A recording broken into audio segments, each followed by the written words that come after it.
안녕하십니까 성도 여러분. 자, 오늘 이 안식이라도 하나님의 거룩한 존전에 예배하기 위하여 오신 여러분들에게 하나님이 경험되어지고 하나님의 넉넉한 사랑을 받아 경험하시는, 누리시는 여러분들이 되기를 간절히 바랍니다. 마가복음 7장 31절에 있는 말씀을 먼저 읽겠습니다. 마가복음 7장 31절, 예수께서 다시 두로 지경에서 나와 시돈을 지나고 데가볼리 지경을 통과하여 갈릴리 호수에 이르심에, 그랬어요. 지금 이제 예수님이 이동하고 있는 거예요. 이 두로와 시돈 지역에서 데가볼리 지역을 지나서 이 갈릴리 지역으로 이제 가시는 이 예수님의 여행길을 여러분들이 이제 머릿속에 조금 간직하시면 좋을 것 같아요. 일단 예수님이 이제 이 데가볼리 지역에 갔었을 때에 이 데가볼리 사람들이 이 예수님을 맞이하는 태도가 어떠했는지를 좀 살펴본다고 하면, 이 데가볼리 지역은 어떠한 지역이냐면, 이 예수님에게 또는 이 유대인들에게 어떠한 경험이 있는 지역이냐면 이 거라사 지역이에요. 이 데가볼리 지역이. 거라사 하게 되면 두 광인이 생각나지요. 그렇죠? 예. 두 광인을 이제 예수님께서 이제 이렇게 치유하셨을 때에 그 광인들을 사로잡고 있는 그 귀신들이 이 돼지 떼들에게 들어가서 이제 이 돼지가 몰사하는 그 사건을 여러분들이 보셨잖아요. 이 경제적인 손실을 입은 이 지역 사람들이 예수님 진짜 그 동네에서 떠나도록 그래서 이제 예수님을 몰아내잖아요. 그렇죠? 예수님을 또 보고 싶은 마음이 있었겠어요? 없었겠어요? 에? 자, 예수님은 그 지역에서 쫓겨났단 말이에요. 그런데 지금 예수님이 다시 그 지역을 방문했을 때에 그 지역 사람들의 환영을 받았을까, 아니면 배척을 받았을까? 배척을 받아야 마땅한 거 아니겠어요? 야, 저 사람 또 오네. 우리에게 또 어떠한 손실을 입힐까? 야, 들어오지 못하게 하라. 야, 이 동네 어구를 막아라. 이렇게 반응을 보여야 마땅한 거 아니겠어요? 그런데 이번 방문에 이 데가볼리 지역에 사는 사람들이 예수님을 환영했어요. 환영했던 이유가 무엇이냐면, 예수님이 그 지역을 떠나려고 했을 때에 이 귀신 들렸다가 나음을 받은 사람들이 우리도 쫓아갈래요 그랬을 때, 야야, 나 쫓아오지 말고 너희가 어떻게 치료함을 받았는지 동네 이 집 저 집 돌아다니면서 좀 증거해, 그랬잖아요. 그렇죠? 그래서 치유함을 받은 그 두 광인들이 예수님이 어떠한 분인지, 하나님의 나라가 어떠한 것인지를 증거했단 말이에요. 예? 이 치유함을 받은 그 사람들에 의하여 예수님이 증거되어졌을 때에 경제적인 손실로 인하여 쫓아냈던 사람들마저도, 야, 그 예수님 다시 왔으면 좋겠다. 이번에는 우리가 정말 그 예수님에게 뭔가 정신적인 영적인 교훈을 얻고 싶다. 그래서 예수님을 보고 싶어 했어요. 예수님을 만나고 싶어 했어요. 그래서 예수님이 이 데가볼리 지역을 지날 때에 많은 사람들이 이제 예수님 주변에 모이게 되었다라고 하는 그 배경을 여러분들이 지금 이해하시면 참 좋을 것 같아요. 자, 그러면서 이제 이 다시 찾은 이 데가볼리 지역에서 예수님께서는 이번에는 어떠한 일을 행사하시냐면, 거기서 이제 이 귀도 멀고 입도 어눌한 사람을 만나게 돼요. 자, 마가복음 7장 32절 보게 되면, 사람들이 귀먹고 어눌한 자를 데리고 예수께 나와 안수하여 주시기를 간구하거늘 예수께서 그 사람을 따로 데리고 무리를 떠나사 손가락을 그의 양귀에 넣고 침뱉어 그의 혀에 손을 대시며 하늘을 우러러 탄식하시며 그에게 이르시되 에바다 하시니 이는 열리라는 뜻이다. 그의 귀가 열리고 혀에 맺힌 것이 곧 풀려 말이 분명하더라. 예수께서 저희에게 경계하사 아무에게라도 이르지 말라 하시되 경계하실수록 저희가 더욱 널리 전파하니 사람들이 심히 놀라 가로되 그가 다 잘하였도다 귀머거리도 듣게 하고 벙어리도 말하게 한다 하니라 그랬어요. 자, 이 지역을 방문했을 때 이러한 역사가 일어난 거예요. 귀도 멀고 그 다음에 입도 제대로 이렇게 사용하지 못하는 그러한 자, 이러한 사건을 통해서 여러분들이 이제 또 어떠한 은혜, 어떠한 어떤 그 교훈을 얻어야 될까? 이 시간 좀 생각해 보면 일단 한번 보세요. 시대의 소망에 있는 말씀을 보게 되면 예수께서 그를 군중에게서 따로 데리고 가셔서 손가락을 그의 귀에 넣고 그의 혀에 손을 대시며 하늘을 우러러 보시고 진리를 향하여 열지 아니하는 귀와 구주를 시인하기를 거절하는 혀를 생각하고 탄식하셨다 그랬어요. 자, 그 사람 앞에 놓고 하늘을 우러러 예수님이 뭐 하신다고요? 지금 탄식하신다. 그럼 여기서 여러분들이 생각해 볼 때 이 사람의 딱한 상황을 보고 하나님 예수님께서는 하늘을 쳐다보며 탄식하셨을까? 그 한 사람의 그러한 상황 때문에 하늘을 우러러 탄식하셨을까? 아니면 지금 하늘을 우러러 탄식하시는 예수님의 심령 가운데는 여러분들도 포함된 것일까? 이제 한번 생각해 본다고 하면 지금 요 시대의 소망에서 소개된 요 말씀만 본다 할지라도 지금 예수님 앞에 있는 그 사람 때문에 탄식한 것이 아니라 본다고 하지만 보지 못하는, 말한다고 하지만 제대로 예수님을 증거하지 못하는 이 시대의 우리의 모습을 보면서 탄식하셨다. 이렇게 이해하면 틀림이 없는 이해가 되겠어요. 우리들의 어떠한 모습. 자, 한번 생각해 봐서 오늘 우리들의 모습이 어떠하길래 우리 주님께서는 하늘을 우러러 탄식하실까?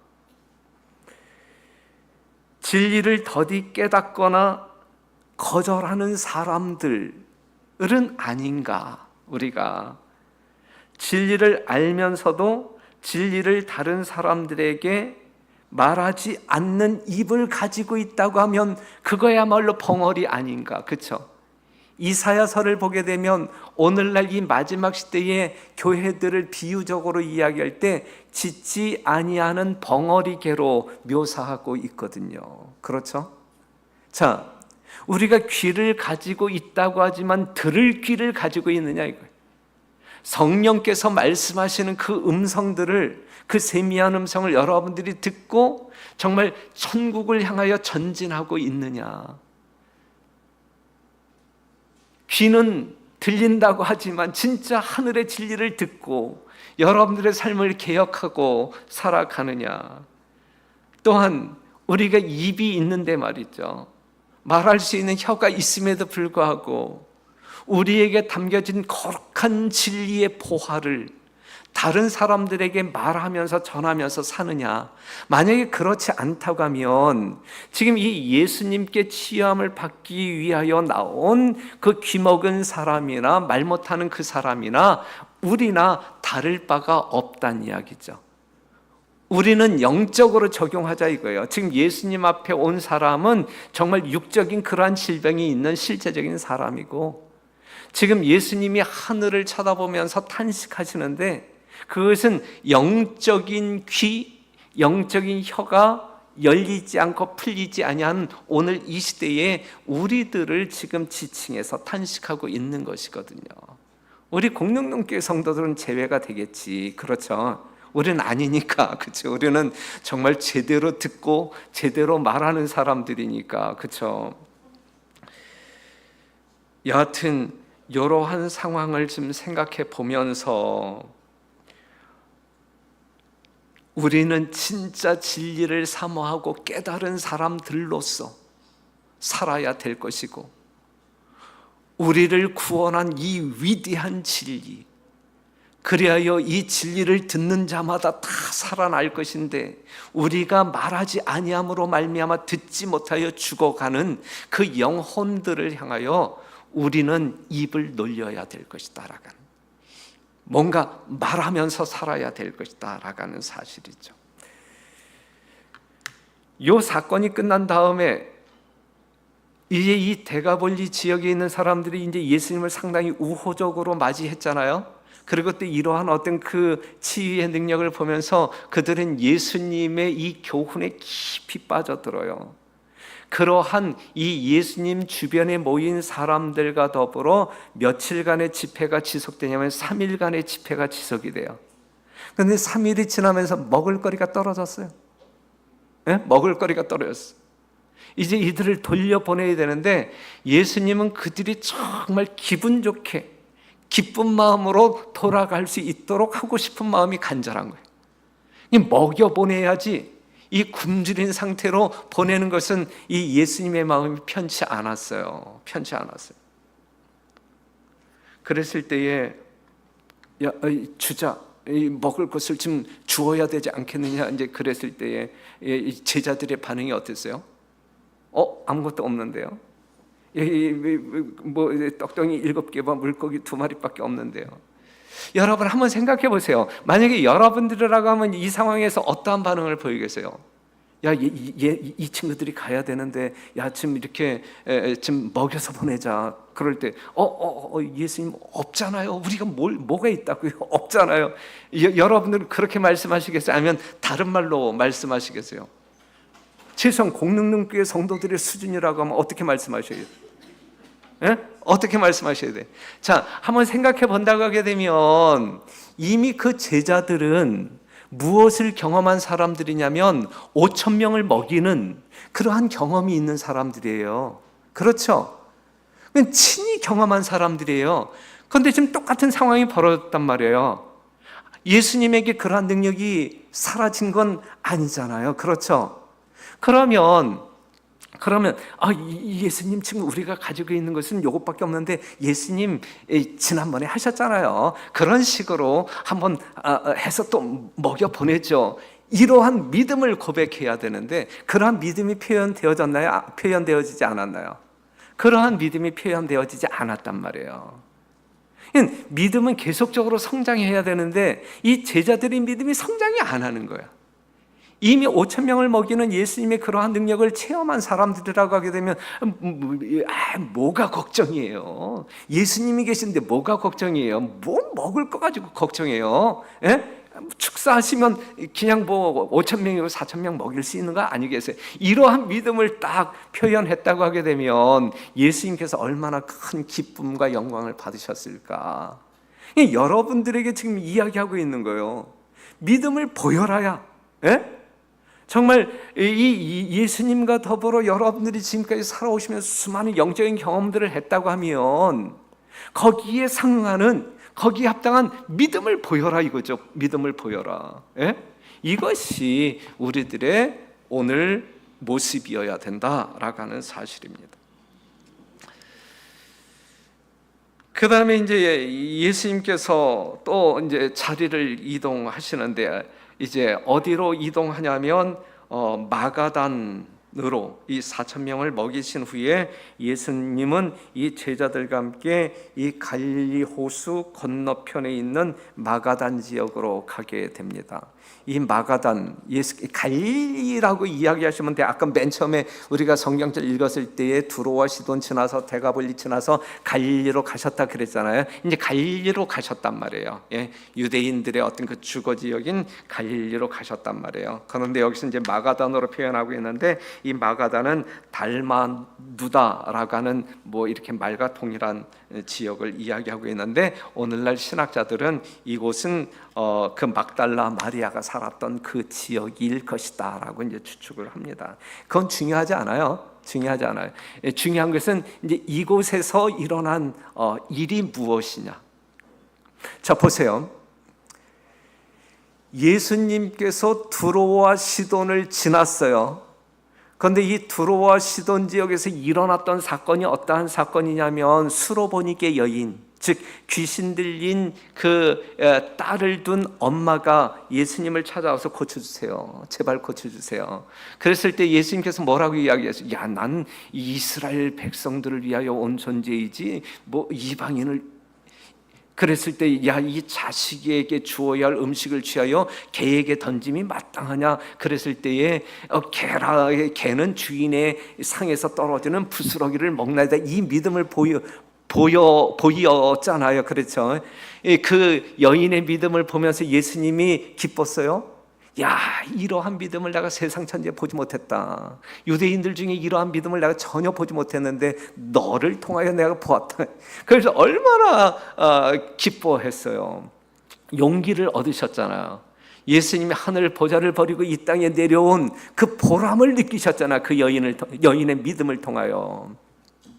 자, 그 지역에서는 그러한 어떤 그 힘을 얻으셨고 기쁨을 경험하셨고, 그 다음에 대가볼리 지역에서는 이제 방금 전에 말씀드린 정말 처음에는 이 돼지의 어떤 그 손실로 인하여 거절했었지만 지금은 이 예수님을 영접하는 그러한 분위기로 돌변한 그들을 통하여 또 우리 하나님께 예수님께서 이제 힘을 얻으셨단 말이죠. 그런데 이제 그 두 지역을 지나서 이제 이 갈릴리 지역으로 왔는데, 이 갈릴리 지역에 딱 도착하니까 준비된 사람들이 있어요. 준비된 사람들이. 예?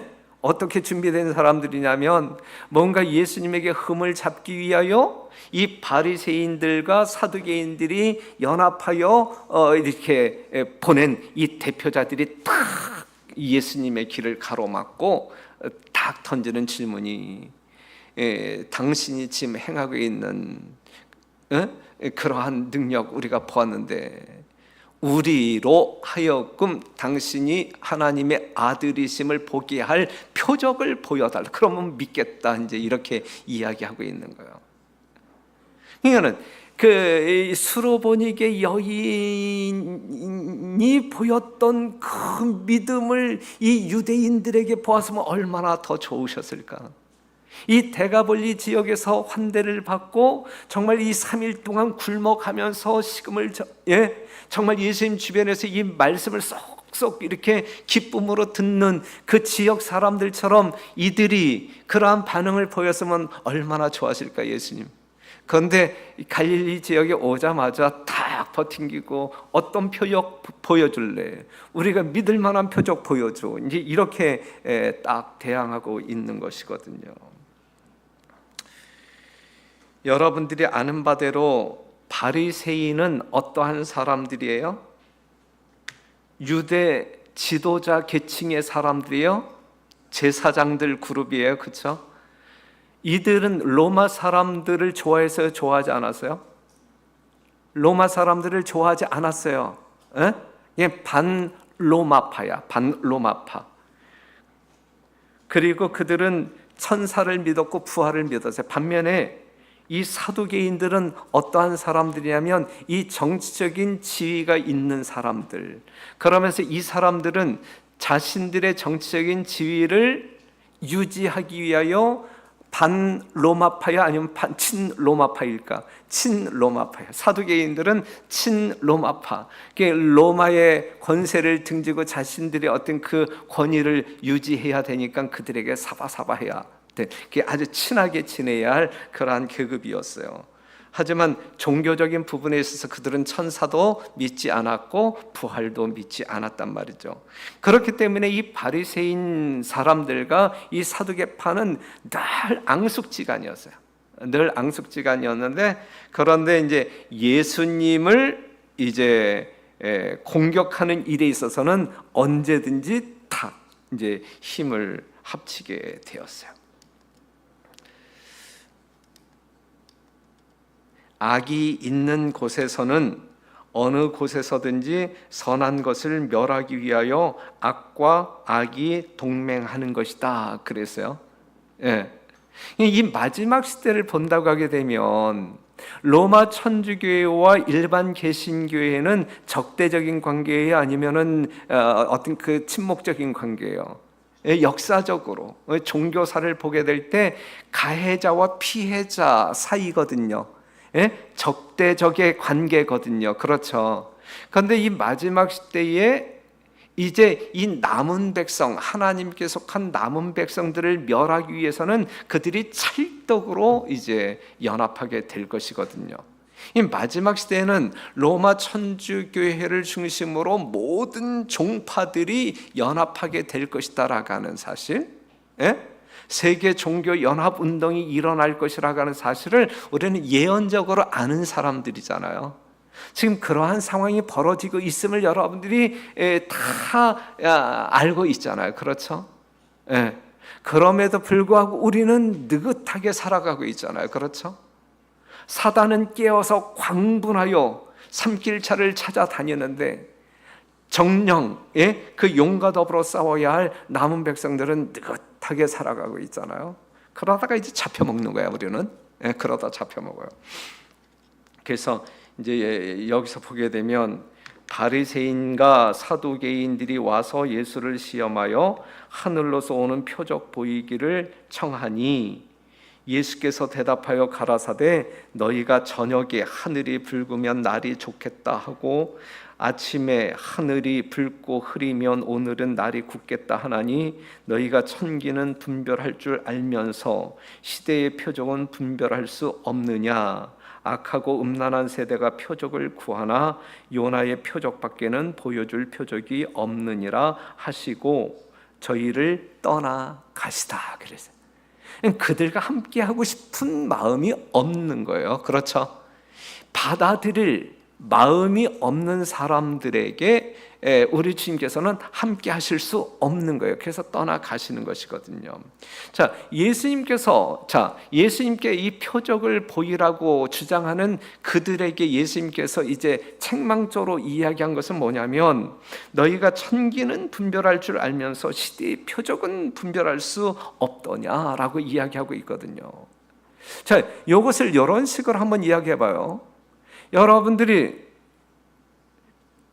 여러분들이 집값이 오를까 내릴까 이 경제적인 어떤 그 현황들은 잘 알죠. 요때에 내가 아파트를 살까? 지금은 투자할 때가 아니야. 이런 거 빠삭하게 잘 알죠. 몰라요? 원집사님 몰라? 몰라. 이 세상적으로는 상당히 밝은데 어찌하여 이 시대적인 징조는 분별하지 못하느냐. 세속적인 일은 상당히 밝으면서 어떻게 영적으로는 이렇게 어둡냐라고 지금 예수님께서 책망하고 있어요. 예수님께서는 자신의 신성을 증명하기 위해서 또한 자신의 어떠한 유익을 위해서 결코 이적을 행하시지 않았습니다. 않아요. 다른 사람을 치유하기 위하여 살리기 위하여 이적은 행사했어도 본인의 신성을 증거하기 위하여 자신의 유익을 위하여 예수님은 이적을 행사하지 않았습니다. 그런데 이제 이 말씀을 보면 그들에게 죄를 지각하게 하는 성령의 능력으로 하신 그리스도 자신의 말씀은 하나님께서 그들의 구원을 위하여 주셨던 표적이었다 그랬어요.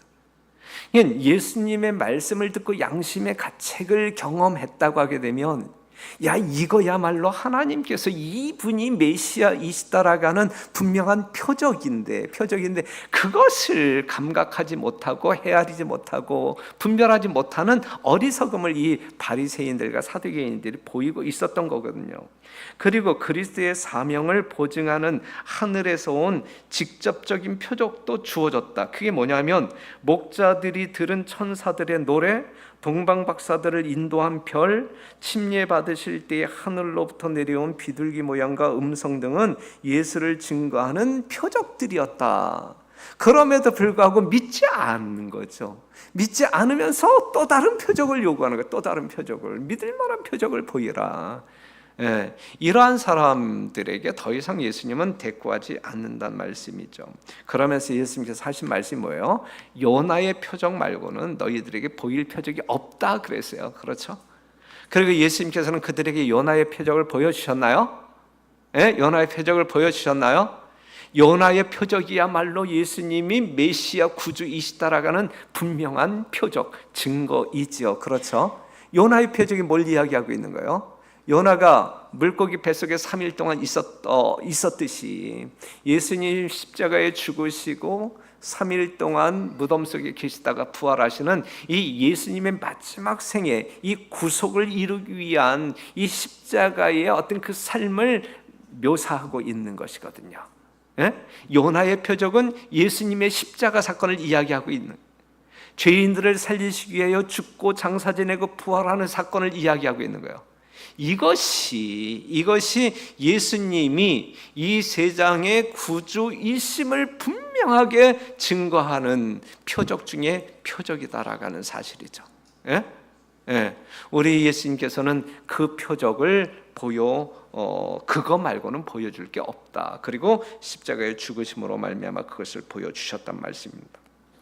자, 보세요. 여기서 또 하나 우리가 지금 생각해 본다고 하게 되면 이 요나의 표적이 등장하는 것이 이제 요나서 니느웨 성 심판 그 사건과 관련해서 나오는 거잖아요. 요나가 물고기 뱃속에서 나와서 니느웨로 가서 뭔가 외쳤을 때에 니느웨에 살고 있었던 모든 사람들이 다 회개했어요. 그렇죠? 회개했어요. 그런데 요나가 아닌 누가? 그 주인공인 예수님이 지금 이 사두개인들, 이 유대인들 앞에 있어요. 그렇죠, 있어요. 니느웨 사람들은 요나가 등장했을 때 다 회개했는데 요나보다 위대한 실제적인 어떤 그 표적의 장본인인 예수님이 이 백성들 앞에 섰음에도 불구하고 그들은 회개하지 않았단 말이에요. 영접하지 않았단 말이에요. 이게 얼마나 참 슬픈 사건입니까? 이래선 안 되는 거잖아요. 이래선 안 되는 거잖아요. 하나님의 살아있는 말씀이 있음에도 불구하고 우리의 믿음이 느슨하거나 미지근하거나 지지부진하다고 하게 되면 이건 안 되는 거잖아요. 더군다나 지금의 때가 어떠한 때인데요. 그 다음에 지금 우리들의 정체성이 어떠한 신분인데 말이죠. 여러분 정신 차려야 돼요. 우리는 정신 차리고 진짜 예수님과 더불어 이 경험적인 믿음을 통하여 여러분들이 살아야 되는 것이거든요. 제가 오늘 잠깐 생각했던, 우리가 정말 이론적인 신앙을 할 때에 마지막 환난을 경험하게 되면 다 떨어져 나갈 거예요. 경험적인 신앙이어야 돼. 경험적인 신앙이어야 돼. 경험적인 신앙.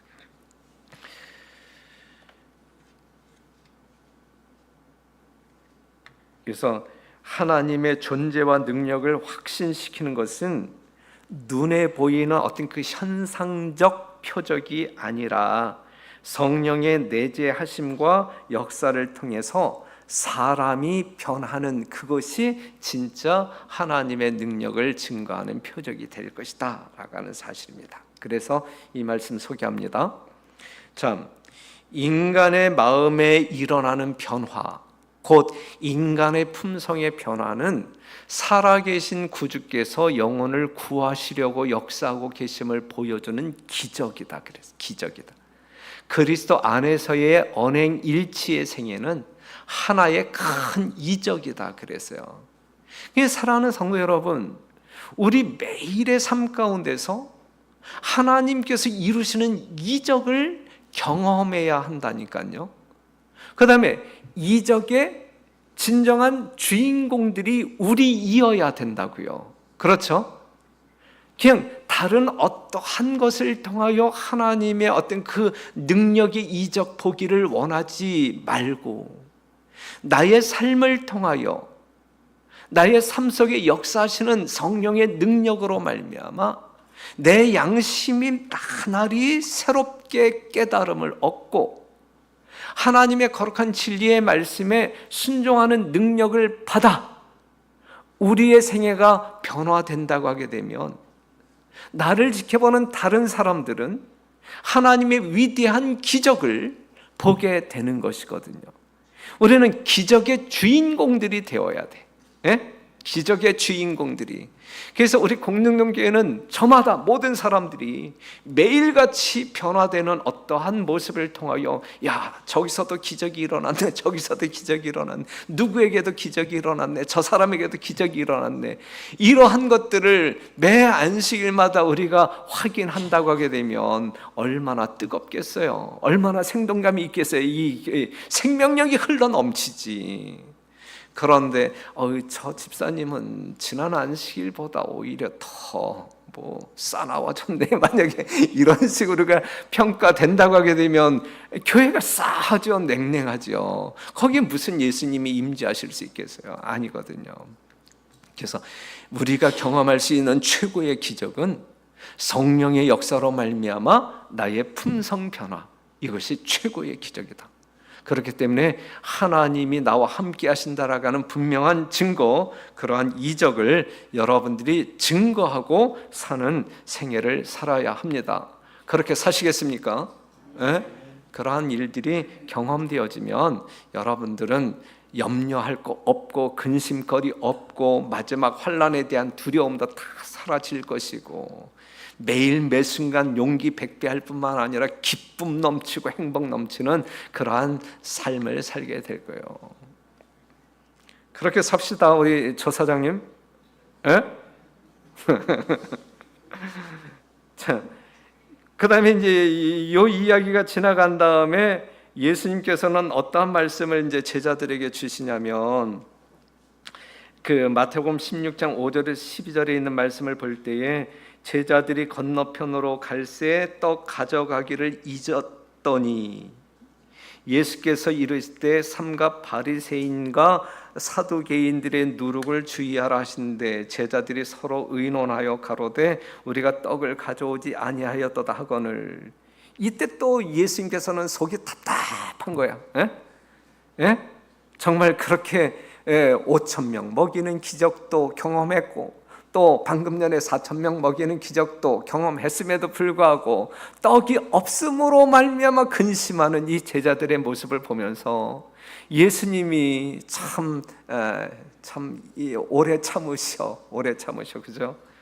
어찌하여 떡이 없음으로 서로 의논하느냐? 아직도 깨닫지 못한.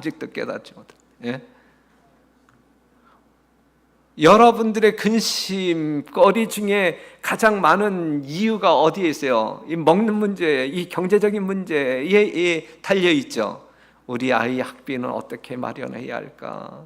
뭔가 어떤 이렇게 좋은 어떤 튜터 교사를 구해서 공부를 더 시켜야 되는데 오늘은 망고를 사다 먹을까 두리안을 사다 먹을까.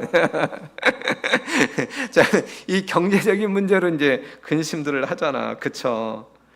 그러한 우리들을 향하여 주님께서 하시는 말씀이 뭐냐면 먹을 것으로 마실 것으로 염려하지 말라. 이건 이방인들이 구하는 것이다. 너희는 제발 그의 나라와 그의 의를 구하라 라고 말씀하시는 예수님께서 어찌하여 떡이 없음으로 염려하느냐, 이 믿음이 없는 아직도 깨닫지 못했냐, 이렇게 지금 이야기하고 있잖아요. 그때서야 이제 제자들이 뭘 깨닫냐면 떡의 누룩이 아니여 바리새인과 사두개인들의 교훈을 삼가라고 말씀하신 줄을 깨달으니라 그랬어요. 누가복음 12장 1절에 있는 말씀을 보게 되면 바리새인들의 누룩, 곧 외식을 주의하라 그랬어요. 외식. 예.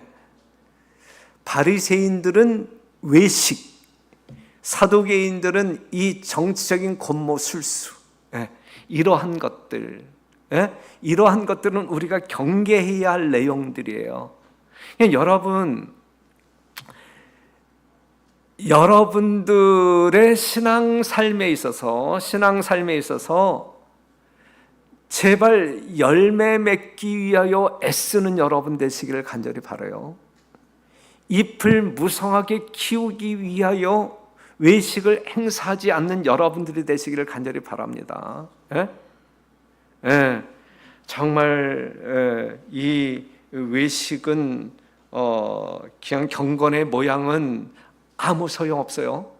예, 구원 얻게 하는 일에 아무 소용없어요. 이건 우리가 배척해야 됩니다. 이 거짓 원칙은 일단 받아들여진 바 되면 마치 가루 속에 든 누룩과 같이 품성에 침투하여 변화시키는 작용을 하였다. 사람들로 하여금 그리스도의 말씀을 받아들이기를 그렇듯 어렵게 만든 것은 바로 이 기만적인 교훈이었다.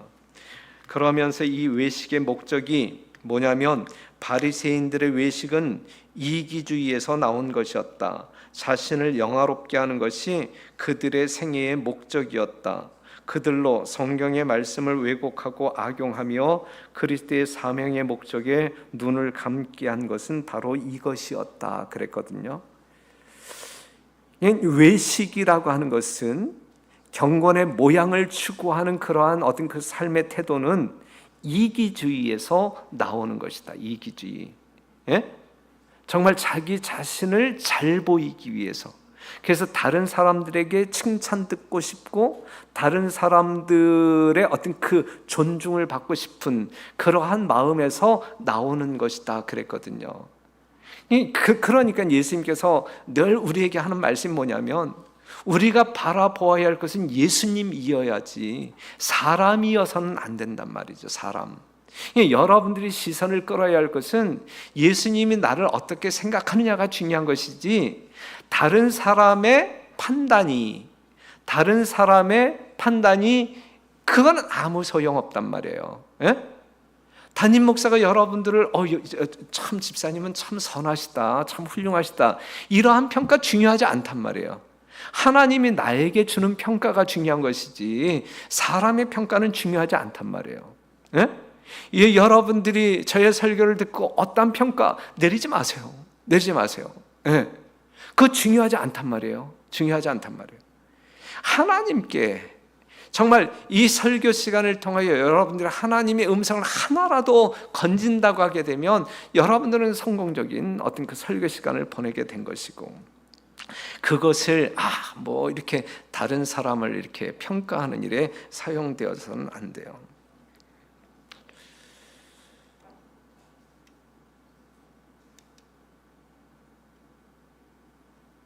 누룩을 그 작용하는 대로 놓아둔다면 부패와 쇠퇴를 일으키는 것처럼 이기심을 마음에 품으면 심령을 더럽히고 멸망시키는 작용을 할 것이다 그랬거든요. 우리의 마음 가운데 있는 이기심을 우리는 진짜 미워하고 배척하고 몰아내야 돼요. 하나님의 사랑이 우리의 마음 가운데 자리 잡지 아니하면 이 이기심이 나를 넘어뜨릴까, 나를 지배하게 된단 말이죠. 범죄의 결과로 말미암아 하나님을 사랑하는 그 마음자리에 나를 사랑하는 마음이 들어왔단 말이에요. 이건 하나님이 없는 자의 마음이라 이게. 예? 정말 범죄의 결과로 말미암아 어떤 그 범죄의 열매를 맺히기에 합당한 이게 본성이란 말이죠. 그렇기 때문에 이 이기심을 우리가 끄집어 버리지 않는 한 우리는 사단에게 끌려다니는 노예처럼 살게 될 거란 말이죠. 그래서 이기심을 마음에 품으면 우리는 안 되는 거예요. 이기심을 버려야 되는 거예요. 하나님의 영광, 어떤 그 이기심이 아닌 하나님의 사랑이 우리의 심령을 지배하도록 우리 자신을 굴복시켜야 된다라고 하는 사실이죠. 우리가 굴복될 때, 하나님께 굴복될 때, 다시 말한다고 하게 되면 우리의 마음속에 도사리고 있는 죄를 버릴 때 예수님이 영접될 것이고 예수님의 온전한 품성이 우리에게 주어질 것이고, 그러한 어떤 그렇게 거듭난 사람들의 마음은 늘 하나님의 영광을 향하여 이 선한 양심이 작동된다라고 하는 사실이죠. 그래서 그렇게 사는 것이 그리스도인의 삶이거든요. 우리의 선한 양심이 하나님의 영광을 향하여 찾아가는 삶이 이게 그리스도인의 삶이거든요. 여러분들의 이기적인 여러분들의 교만한 어떠한 것을 추구하기 위하여 살아가는 것은 십자가 등지고 세상 가는 거예요. 그렇죠? 우리는 세상 등지고 십자가를 향하여 나아가야 되는 것이거든요. 그러한 삶이 우리 공릉동교회의 거듭난 하나님의 위대한 백성들의 삶이 되기를 간절히 바라면서 말씀을 마치겠습니다.